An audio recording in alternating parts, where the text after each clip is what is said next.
Selalu lepas orang habis baca buku Surat Cerita Daripada Tuhan ni, dia jumpa ustaz, dia cakap dia rasa apa? Dia mula rasa lazat dan manis bila baca Quran.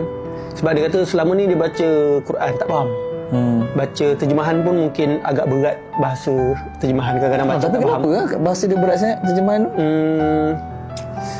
Sebab nak terjemahkan exactly daripada perkataan Arab tu susah sebenarnya. So sebab itulah kita kena jangan stop pada terjemahan. Baca tafsir dia sekali. Baru kita boleh dapat faham apa exactly makna yang nak disampaikan daripada satu ayat tu.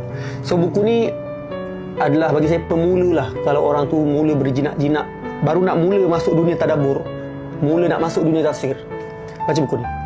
Buku ni saya tulis sinopsis daripada juzuk 1 sampai juzuk 30 dengan bahasa yang paling mudah faham. Ini kalau baca seisi keluarga kan, bagi anak-anak macam buat taklim kat rumah, sambil baca, okey juzuk 1, apa sinopsis juzuk 1, baca, insya-Allah faham. Memang sangat mudah faham. Ramai yang menangis, ramai yang kehidupan dia berubah lah lepas baca Quran, memahami Quran. Betul, kalau betul-betul faham Quran, hidup berubah.